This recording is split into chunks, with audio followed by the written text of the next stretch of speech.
12 കോടിയും BMW ജീവനാംശമായി വേണമെന്ന് യുവതി പോയി പണി നോക്കുകയെന്ന് സുപ്രീം കോടതി. അപ്പോൾ ഇന്നലെ വന്നൊരു ന്യൂസാണ്.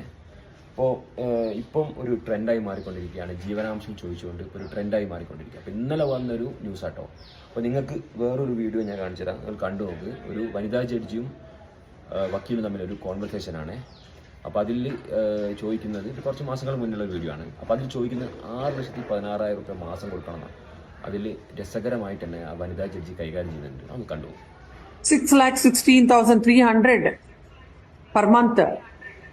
And what is the amount she is expecting from the court with regarding to maintain her life in the same standard of life that her husband? What is the requirement? Husband must be having 10 crores of income because he is getting, court will grant 5 crores to. To a reasonable amount, my lord. Why should I do that exercise? In order to show the actual picture, my lord. Duty also. No, please don't tell the court that this is all a person requires. Please tell your client. What is this? You have no other responsibility of the family. You don't have to take care of the children. You want for yourself. You say, I want 6,16,000. Does anybody spend this much? A single lady for herself? Oh, if she wants to spend, let her earn.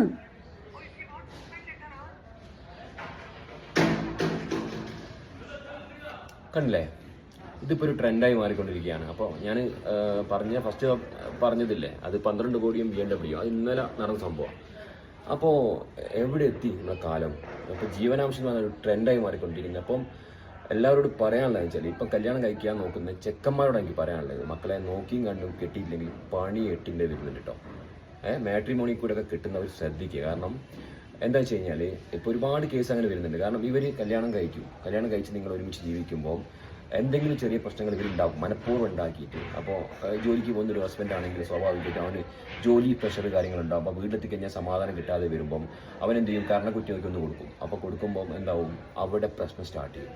അവിടെ സ്റ്റാർട്ടായി കഴിഞ്ഞാൽ ഇവരെന്ത് ചെയ്യും, ഇവരിപ്പോൾ ഒരു ട്രെൻഡായിട്ട് എന്ത് ചെയ്യുന്നത്, ഈ ഡിവോഴ്സിലേക്ക് ഇവരെന്ത് ചെയ്യും, നിങ്ങളെ തള്ളി നീക്കി കഴിഞ്ഞാൽ പിന്നെ ജീവനാംശം എന്ന് പറഞ്ഞിട്ട് എന്താവും, നിങ്ങൾക്ക് ഒരു കേസ് ഫയൽ ചെയ്യും. കണ്ട ചോദിക്കുന്നതല്ലേ, ഈ ഇപ്പോൾ ആ വീഡിയോ കണ്ടാൽ മനസ്സിലാവും. ഇപ്പം ഭർത്താവ് 10 കോടി സമ്പാദിക്കുകയാണെങ്കിൽ 5 കോടി ഭാര്യയ്ക്ക് കൊടുക്കണമെന്ന് വനിതാ ജഡ്ജി പറയുന്നുണ്ട്, കേട്ടാൽ മനസ്സിലാവും. അപ്പോൾ അതിൽ ചോദിക്കുന്ന 6,16,000 രൂപ മാസം കൊടുക്കണമെന്ന് എവിടെ എത്തി? ഇതൊരു ട്രെൻഡായി മാറിക്കൊണ്ടിരിക്കുകയാണ്. അപ്പം കഴിഞ്ഞ മാസങ്ങളിൽ UC ചാനൽ കൊടുത്തത് ഇത്തിരി കോടികളാണ് ജീവനാംശമായിട്ട്. അങ്ങനെ ഇനി കെട്ടാൻ പോകുന്ന ആൾക്കാർ, ഇപ്പം പെണ്ണ് കിട്ടാത്ത കുറേ ചെക്കന്മാരുണ്ട്, പോയിട്ട് ചാടുന്നുണ്ട്, ഏതെങ്കിലും മതിയെന്നുണ്ട്, പെണ്ണായാൽ മതി. മക്കളെ ഡോണ്ട് ഡു നോക്കിയും കണ്ടും കെട്ടുക. അപ്പോൾ മാക്സിമം നിങ്ങൾ ആ കുടുംബത്തെക്കുറിച്ച് അറിഞ്ഞിട്ട് കെട്ടുക. കാരണം പോയിട്ട്